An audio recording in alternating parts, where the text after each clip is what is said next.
வணக்கம். காலமானார் சோனம் வாங்சு. 16 நாட்களாக டெல்லியின் ஜந்தர் மந்தரில் உண்ணாவிரத போராட்டத்தில் அமர்ந்த சோனம் வாங்சுவின் உயிர் பிரிந்துவிட்டது. வாழ்த்துக்கள். அவருடைய கடைசி படத்தை பாருங்கள். வாய் திறந்தபடியே ஆவி பிரிந்த அந்த காட்சி. சோனம் வாங்சு யார்? இந்த சோனம் வாங்சு இந்த நாட்டு மகான் மகாராஜாவை பற்றி தவறாக பேசியவர். ஒரு தேச துரோகி, ஒரு தீவிரவாதி, டுக்ரே டுக்ரே கேங்கின் தலைவர், ஒரு கூத்துப்பற்றையில் வேலை பார்க்கக்கூடிய ஒரு கோமாளி. இந்த நாட்டு மகான் மகாராஜாவிற்கு எதிராகவே ஒரு கூட்டத்தை திரட்டி விட்டார். இந்த நாட்டு இளைஞர்களை தூண்டிவிட்டு தனக்கான அரசியல் லாபத்தை பார்க்கக்கூடிய இந்த நபர் மறைந்து விட்டார். உயிர் பிரிந்து விட்டது. வாழ்த்துக்கள். இப்படித்தானே நீங்க எதிர்பார்க்கிறீர்கள்? இது போன்ற செய்தியை தானே நீங்க எதிர்பார்க்கிறீர்கள்? அதற்காக தான் அரசாங்கம் 16 நாட்களாக 59 வயதான இந்த நபர், ஒரு டீச்சர், ஒரு சயின்டிஸ்ட், ஒரு என்ஜினியர், உலகமே பாராட்டக்கூடிய ஒரு மகான், மேக்சேசே அவார்டி, பத்மஸ்ரீ அவார்டி, உலகத்தின் எத்தனையோ நாடுகள் இவருக்கு பாராட்டுக்களை தெரிவித்து வருகிறார். இந்த நாட்டு இராணுவம் லத்தாக்கில் இன்னைக்கு உயிர் வாழ்ந்து கொண்டிருக்கிறது என்றால் அதற்கான காரணம் இவர். ஆனால் இந்த நபர் வெளிநாட்டிலிருந்து பணத்தை வாங்கி இந்த நாட்டு மகான் மகாராஜாவுக்கு எதிராகவே ஒரு கூட்டத்தை திரட்டி விட்டார். அதனால் இந்த நபர் சாகட்டும். 700க்கும் மேற்பட்ட விவசாயிகளை கொன்ற பின்புதான் இந்த நாட்டின் ராஜா தான் ஆணையை வாபஸ் பெற்றார். விவசாயிகளுடைய அந்த கோரிக்கை இன்னைக்கு தேதி வரை நிறைவேறவில்லை. இந்த வீடியோவில் இன்னும் ஆழமாக உங்களுக்கு கூட்டிச் செல்வதற்கு முன்பு ஒரு கதையை உங்களுக்கு முன்பு எடுத்து வைக்கிறேன். ஒரு ஊர்ல ஒரு ராஜா இருந்தார், மகான் மகாராஜா. அந்த ராஜாவின் அரண்மனைகள் உலகம் முழுவதும் இருந்து பெரிய பெரிய ராஜாக்கள் வருவார்களாம், பெரிய பெரிய நபர்கள் வருவார்கள். அதை தாண்டி அந்த அரண்மனையிலேயே பணத்தை கொடுத்து ஒரு சில நரி கூட்டத்தையும் இந்த ராஜா சேர்த்து வைத்திருந்தார். அந்த ராஜாவை சந்தோஷப்படுத்துவதற்காக இவர்கள் பேசக்கூடிய வார்த்தை ராஜாவின் அறிவுத்திறனை பற்றி, ராஜாவின் கல்வித்திறனை பற்றி, ராஜாவின் பேச்சு திறமை பற்றி, ராஜாவின் தூரத்து பார்வையை பற்றி, ராஜாவின் அந்த அரசாங்கத்தை நடத்தக்கூடிய திறனை பற்றி, ராஜாவின் வீரத்தை பற்றி பேசக்கூடிய இந்த அனைத்து நபர்களுமே அந்த ராஜா மனதில் ஒரு பொய் கோட்டையை கட்டிவிட்டார்கள். என்னை தாண்டி வேற யாருமே கிடையாது, நான் தான் விஸ்வகுரு, நான் தான் மகான் மகாராஜா. ஆச்சரியப்படக்கூடிய விஷயம், மீண்டும் ஒரு முறை அதே போன்ற ஒரு ராஜா இந்த நாட்டிலும் பிறந்திருக்கிறார். அகங்காரத்தில் மூழ்கி இருக்கக்கூடிய இந்த ராஜா தன்னை விட வேற யாருமே இல்லை என்கிற ஒரு அல்பாசையில் இருக்கக்கூடிய ஒரு ராஜா, தன்னுடைய பிரஜையை சுல்லான் போன்று நசுக்கி கொள்ளக்கூடிய ஒரு ராஜா. இது போன்ற போராட்டங்கள் நடந்தால் எனக்கு என்ன? என்னுடைய ஆணை, என்னுடைய வார்த்தை மீறி வேற யாருமே இந்த நாட்டில் உயிர் வாழக்கூடாது என்று ஒரு அல்ப ஆசையில் இருக்கக்கூடிய அந்த ராஜாவின் பெயர்.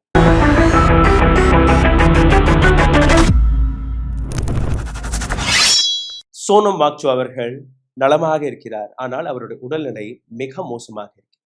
16 நாட்களாக வெறும் தண்ணீரில் வாழ்ந்து கொண்டிருக்கக்கூடிய இந்த பிலாசபர், இந்த டீச்சர், இந்த சயின்டிஸ்ட், வயது 59, எந்த விதமான அவசியமும் கிடையாது. லத்தாக்கில் ஹாயாக இருக்கலாம். உலகத்தில் எங்க போனாலும் இவரை ரெட் கார்பெட் போட்டு வரவேற்பார்கள். அந்த அளவில் இருக்கக்கூடிய ஒரு நபர். என்னமோ நாளைக்கு போய் பரீட்சை எழுத போறாரா, இல்ல அவருடைய குழந்தைகளுக்கு ஏதோ பரீட்சை இருக்க, குழந்தைகள் கூட கிடையாது. அப்ப யாருக்காக இந்த நபர் போராடுகிறார்?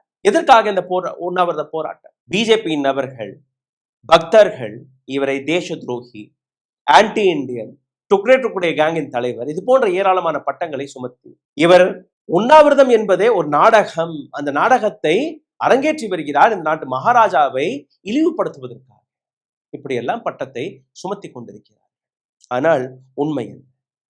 22 லட்சம் மாணவர்கள் பாதிக்கப்பட்டிருக்கிறார்கள். 93க்கும் மேற்பட்ட பேப்பர் லீக் நடந்திருக்கிறது. அனைத்திற்கான காரணம் ஒரு நபர், பெயர் தர்மேந்திர பிரதான், இந்த நாட்டு எஜுகேஷன் மினிஸ்டர். 22 மாணவர்கள் உயிரிழந்த பின்பு கூட இந்த நபர் ரெசிக்னேஷனை கொடுக்காமல் அமர்ந்து கொண்டிருக்கிறார். காங்கிரஸை கேட்டால் சோனம் வாங்சு பிஜேபியின் பி டீம் என்று கூறுகிறார். பிஜேபி கேட்டால் காங்கிரசின் பி டீம் என்று அவர்கள் கூறுகிறார்கள். ஆனால் இந்த நபர் யாருக்காக இந்த உண்ணாவிரத போராட்டத்தில் அமர்ந்திருக்கிறாரோ அந்த மக்களும் இவர் ஒண்ணுக்கு எத்தனை மாட்டி போனார். அவருடைய அந்த பாட்டில்ல சிக்கன் சூப் இருக்கா, மட்டன் சூப் இருக்கா? எப்படி ஒரு நபர் 16 நாட்களாக வெறும் உப்பையும் தண்ணியும் குடித்துக் கொண்டிருக்கலாம்? அவருடைய பாட்டிலையும் அவர் எத்தனை வாட்டி ஒண்ணுக்கு போறாரு, எந்திரிச்சு போறாருங்கிற அந்த கணக்கு எடுத்துக் கொண்டிருக்கிறீர்கள். ஆனால் எத்தனை வாட்டி பேப்பர் லீக் நடந்தது, எதற்காக நடந்தது, அதை பற்றி ஒரு துளி கூட பேச மறுத்து வருகிறீர்கள். நீங்க காத்து கொண்டிருக்கக்கூடிய அதே விஷயத்தை தான் நான் தொடக்கத்தில் கூறினேன். சோனம் வாங்சு காலமாகி விட்டார். ஏன் உங்களுடைய வாட்ஸ்அப் ஸ்டேட்டஸ்ல நீங்க ஸ்டேட்டஸ் வைக்கலாமா இல்லையா? சோனம் வாங்சு RIP. ஃபேஸ்புக், இன்ஸ்டாகிராம் அதனால நீங்க ரீல்ஸ் போடுவீங்க. அப்ப அப்படியே தன்னுடைய கோபத்தை, ஆக்ரோஷத்தை எடுத்து காட்டுவீங்க. இப்படித்தானே விவசாயிகளுடைய போராட்டத்திலும் நீங்க காட்டினீர்கள். 700க்கும் மேற்பட்ட விவசாயிகள் உயிரிழந்தார்கள். இன்னைக்கு அதே விவசாயிகளை மீண்டும் போராடுவதற்கு கூட அனுமதி கொடுக்காத ஒரு அரசாங்கத்தை தான் நீங்க பார்க்கிறேன். 22 லட்சம் மாணவர்கள் பாதிக்கப்பட்டிருக்கிறார்கள் இந்த பேப்பர் லீக்ஸ்களை வைத்து. சோனம் வாங்சு மட்டுமல்ல, இவரை போன்ற 25 மற்ற நபர்களும் இதே உண்ணாவிரத போராட்டத்தில் அமர்ந்திருக்கிறார். நீங்க டெலிவிஷன் மீடியாக்களில் பார்ப்பது மட்டும். ஆனால் அங்க வரக்கூடிய கூட்டத்தையும் நீங்க கொஞ்சம் பார்க்கணும். ஏதோ ஒரு 200-300 பேர் அங்க உட்கார்ந்து இருப்பார்கள், அவர்கள் தான். இவர்களுக்கெல்லாம் நம்ம பதில் சொல்லவே கூடாது, தேவையே இல்லை. தர்மேந்திர பிரதானிற்கு புரொடெக்ஷனை கொடுத்து வருகிறோம். E20 பெட்ரோலை திணித்து விட்டார் நிதின் கட்கரி. இந்த நாட்டின் ஏழைகள், இந்த நாட்டு மிடில் கிளாஸ் அவருடைய வயிற்றில் எட்டி உதைத்திருக்கிறார்கள் தன்னுடைய மகனுடைய கம்பெனியை காப்பாற்றுவதற்காக. அவரும் ரெசிக்னேஷனை கொடுக்க வேண்டாம். இன்னும் அகங்காரத்தில் இருக்கக்கூடிய இந்த ராஜாவின் கதையை கேட்டீர்கள்னா E20 பற்றியும் நாங்க எந்த விதமான பதிலும் கொடுக்க மாட்டோம், நாங்க வாபஸும் பெறும். சரி, Nirmala Sitharaman finance minister, no resignation from Amit Shah home minister. Manipur என்ன ஆச்சு? புல்வாமா எப்படி நடந்தது? பெஹல்காம் எப்படி நடந்தது? உரி எப்படி நடந்தது? எப்படி இந்த நாட்டிற்குள் தீவிரவாதிகள் வந்தார்கள்? எந்த கேள்விக்கான பதிலும் கிடையாது. ராஜ்நாத் சிங் அருணாச்சல் பிரதேசத்தின் ஒரு மிகப்பெரிய பகுதியை சைனா இது எங்களுடைய சொத்து, எங்களுடைய நாடு என்று கிளைம் செய்து கொண்டிருக்கிறது. न हमारे देश में कोई आया है, न हमारे देश में कोई आया था, न हमारे देश में कोई आएगा. நரேந்திர மோடியின் வார்த்தை. இன்னைக்கு சைனா ஸ்கூல் என்ன, காலேஜ் என்ன, ரெசிடென்ஸ் சொசைட்டி என்ன, ஃபுட்பால் கிரவுண்ட் என்ன, எல்லாத்தையுமே கட்டிவிட்டார். Now they claim Arunachal Pradesh belongs to China. There is no responsibility. Cockroach Janata பார்ட்டியை பற்றி ஏராளமான சந்தேகங்கள் இருக்கலாம். ஆனால் அந்த காஸ் என்ன? எதற்காக அங்க இந்த போராட்டம் நடக்கிறது? எதற்காக சோனம் வாங்சு கடந்த 16 நாட்களாக பச்சை தண்ணி குடிச்சு கொண்டு, உப்பை சாப்பிட்டு கொண்டு உயிர் வாழ்ந்து கொண்டிருக்கிறார்? உங்களுடைய ஹெட்லைன்ஸ்காக. காலமானார் சோனம் வாங்சு, 16வது நாள் துடித்துக் கொண்டே காலமானார். ஒரு தீவிரவாதி காலமானார். டுக்ரே டுக்ரே கேங்கின் தலைவர் காலமானார். இதை கேட்பதற்காக அல்ல. உங்களுடைய ஸ்டேட்டஸ் அப்படியே கேண்டில் மார்ச் நடக்கும் டெல்லியில, சென்னையில, பெங்களூர்ல, ஹைதராபாத். சோனம் வாங்சு போன்று வருமா? அப்படி என்னதான் தவறு செய்தார்? இப்படி கொன்று விட்டீர்களே மோடிஜி, அதற்கு ஒரு கூட்டம். இன்னைக்கு அவருடன் நீங்க சாலிடாரிட்டி காட்டணுமா? கிடையாது. சோசியல் மீடியாவில் மற்றும் கூச்சல் போட்டால் போதாது sir. Please question the government. உங்களுடைய குழந்தைக்காக தான் அவர் போராடி கொண்டிருக்கிறார். உயிரை இழந்த அந்த 22 மாணவர்களுடைய குடும்பம் கூட இன்னைக்கு உண்ணாவிரதத்தில் உட்காரவில்லை. அவர்களுடைய குழந்தைக்காக தான் அவர் உட்கார்ந்திருக்கிறார். அவர்களுக்கு நீதி நியாயம் கிடைக்க வேண்டும், ஒரு டிரான்ஸ்பரண்டான முறையில் இந்த நாட்டில் பரீட்சை நடக்க வேண்டும் என்கிற அந்த ஒரு கோரிக்கை. ஓ, அப்ப அந்த மிஸ்டர் அண்ட் மிஸ்ஸஸ் பெர்ஃபெக்ட் உண்மையிலேயே வர்த். நரம்பு தளர்ச்சியிலிருந்து விடுபட்டு உடம்பு ஒரு புது வீரியம் பெற மா நேச்சுரல்ஸோட மிஸ்டர் பெர்ஃபெக்ட்டை யூஸ் பண்ணுங்க. இந்த மகாராஜாவுடைய கதையில் பல விஷயங்களை உங்களுக்கு முன்பு எடுத்து வைப்பதற்கு முன்பு ஒரு சிறிய கோரிக்கை. எங்களுடைய சேனலை தொடர்ந்து மகாராஜாவுடைய சிப்பாய்கள் முடக்கி வருகிறார். இந்த சேனலை சப்போர்ட் செய்ய நினைக்கக்கூடிய உங்கள் போன்ற நபர்கள் நீங்க செய்ய வேண்டிய ஒரு சில சாதாரணமான விஷயங்கள். லைக், ஷேர், சப்ஸ்கிரைப் பட்டனை தட்ட மறக்காதீர்கள். உங்களுடைய கேள்விகளை, கருத்துக்களை மகாராஜாவுக்கான அந்த கேள்வியும் நீங்க கீழே எழுதுங்கள். இதை தாண்டி பொருளாதார ரீதியாகவும் எங்களை முடக்கக்கூடிய வேலையை பார்த்து வருகிறார்கள். அதிலிருந்து மீட்டெடுப்பதற்காக அருகில் இருக்கக்கூடிய QR கோடை பயன்படுத்தி உங்களால் முடிந்த உதவியை தெரிவிக்கலாம். கடைசியாக நான் பேசிக்கொண்டிருக்கக்கூடிய இந்த மகான் மகாராஜாவுடைய பெயர் உங்களுக்கு தெரிஞ்சால் தயவு செய்து கீழே கமெண்ட் பாக்ஸில் எழுத தொடங்கி. கடைசியில் இந்த மகாராஜாவை பற்றி நீங்களே புரிந்து கொள்வீர்கள். 22 குழந்தைகளுடைய உயிர் பிரிந்ததற்கு காரணமாக இருக்கக்கூடிய தர்மேந்திர பிரதான் ரெசிக்னேஷன் கொடுக்க வேண்டும் என்கிற அந்த ஒற்றை கோரிக்கை 16 நாட்கள் ஆகிவிட்டது. இந்த நாட்டில் இருக்கக்கூடிய எந்த அரசியல்வாதியுமே, அரசாங்கத்தில் இருக்கக்கூடிய எந்த அமைச்சருமே அவரை போய் பார்க்கக்கூடாது. சுஷ்மா ஸ்வராஜ் ஞாபகத்தில் இருக்கா? இதே பிஜேபியின் ஒரு ஃபயர் பிராண்ட் தலைவி மறைந்து போனார். அண்ணா ஹசாரே போராட்டத்தின் போது 11வது நாள் அண்ணா ஹசாரேயுடைய போராட்டம், உண்ணாவிரத போராட்டம் தொட்டுவிட்டது என்கிற அந்த விஷயத்தை வைத்து பார்லிமெண்ட் கூடியது. பார்லிமெண்டில் அவர் பேசிய அந்த காட்சியை நீங்களே கேளுங்க. आज 11वें दिन में अन्ना जी का अनशन प्रवेश कर गया है। 11 पूरे हो गए, 12वें दिन में उनका अनशन प्रवेश कर गया। 74 वर्ष का व्यक्ति लड़ रहा है वहां बैठ करके, लोग उसके साथ जुड़े हैं, उमड़ घुमड़ कर आंदोलन में आ रहे हैं। परिस्थितियां असामान्य हैं। उस असामान्य परिस्थिति में से रास्ता निकालने के लिए प्रधानमंत्री जी ने अपने आवास पर बैठक बुलाई। जन लोकपाल बिल के आंदोलन के नाम से अन्ना हजारे जी ने इस बिल को नीचे जनता तक पहुंचा दिया। கேட்டீர்களா? இன்னைக்கு 16வது நாள் சோனம் வாங்சுடைய இந்த உண்ணாவிரத போராட்டம். எப்ப என்ன வேணாலும் நடக்கலாம், ஆனால் எந்த விதமான அக்கௌண்டபிலிட்டியும் கிடையாது. அபிஜித் தீப்கே ஏராளமான துஷ்பிரச்சாரம், ஏராளமான எதிர்பேச்சுகள் அவருக்கு பதிலாகவும் வருது. சோசியல் மீடியா காங்கிரஸ் கைக்கூலி, பிஜேபி கைக்கூலி, ஆம் ஆத்மியின் கைக்கூலி. அமெரிக்காவில் நல்ல ஹாயா இருந்த ஒரு நபர், நல்ல பணமெல்லாம் பார்த்து கொண்டிருந்த ஒரு நபர், இன்னைக்கு மழையினும் பார்க்காம, பனியினும் பார்க்காம, வெயிலும் பார்க்காம ஒரு வீடியோ பார்த்தேன். அப்படியே ஒரு போலீஸ்காரனுடைய காலில் போய் விழுகிறார். அப்படியே நெத்திய போய் அந்த போலீஸ்காரனுடைய பூட் ஷூல போய் வைக்கிறார். ஏன்? ஒரு டென்ட் போட விடுங்க, மழை பெய்யுது, வெயில் அடிக்குது, 25 பேர் அங்க உண்ணாவிரத்தில் உட்கார்ந்துருக்காங்க, கையெடுத்து கும்பிடுறேன், இவர்களுக்கு கொஞ்சமாவது உதவுங்க, தேவையா? இன்னொரு வீடியோவை பார்த்தேன். அதே இன்னொரு போலீஸ்காரனோட காலில் போய் விழுகிறார். சோனம் வாங்சு எந்த மேடையில படுத்திருக்காரோ அந்த இடத்துல அந்த வெயில் வருது. அந்த வெயில மறைக்கிறதுக்காக ஒரு கவர் போட்டிருந்திருக்காங்க. அந்த கவரை போலீஸ்காரன் இன்னைக்கு அவுத்து இல்ல, மறைக்க கூடாது சார், வெயில் வருது சார், கொஞ்சம் இடத்த விடுங்க. அதெல்லாம் எங்களுக்கு தேவையில்லை, எங்க வருது வெயில் காட்டு சார். வருது சார், எனக்கு வரலையே, நான் நல்லா தானே இருக்கேன், அந்த ஆளு போனா போகட்டும், ஹெட்லைன்ஸ் கிடைக்கும் உங்களுக்கு. மறைந்து போனார் சோனம் வாங்சு, கொண்டாடலாம். ஆனால் தப்பி தவறி அப்படி ஏதாவது நடந்து விட்டால் இந்த நாட்டில் என்ன நடக்கும் என்று சிந்தித்து பாருங்கள், கற்பனை செய்து பாருங்கள்.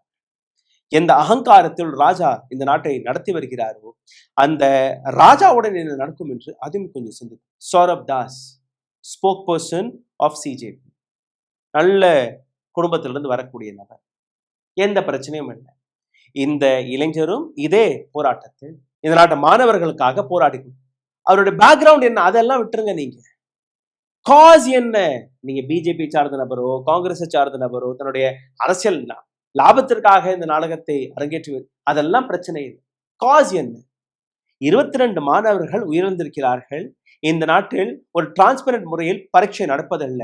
93க்கும் மேற்பட்ட பேப்பர் லீக் நடந்திருக்கிறது. 22 லட்சம் மாணவர்கள் பாதிக்கப்பட்டிருக்கிறார்கள். அனைத்திற்குமே காரணமாக இருந்த அந்த education minister Dharmendra Pradhan accountability எடுத்துக்கொண்டு ரெசிக்னேஷனை கொடுக்கணும். கோரிக்கை நியாயமா? நியாயம். Don't go into what Sonam Wangchu is drinking. Soup வச்சிருக்காரா, எலும்பு சூப் வச்சிருக்காரா, சிக்கன் சூப் வச்சிருக்காரா, என்ன குடிக்கிறாரு? அப்பப்ப பார்த்தா பச்சை தண்ணின்னு எடுத்தவங்க காட்டிட்டாங்க. இல்ல இல்ல, நம்பிக்கை இல்லை. அதுக்குள்ள சிக்கன் சூப் இருக்கு, அதுக்குள்ள தலியா இருக்கு, ஓட்ஸ் இருக்கு, அப்படியே தெம்பா இருக்காரு பாருங்க. நீங்க இந்த காட்சியை பார்த்தா தெம்பா இருக்கிற மாதிரி தெரியுதா உங்களுக்கு? இந்த காட்சியை பார்த்தால் தேச துரோகி போன்று தெரியுதா? தேச விரோதி போன்று தெரியுதா? தீவிரவாதி போன்று தெரியுதா? ஒரு காந்தியன் வழியில் ஒரு நபர் போராடி கொண்டிருக்கிறார். இந்த நாட்டுக்கு சுதந்திரம் கிடைத்த அதே வழிதான்.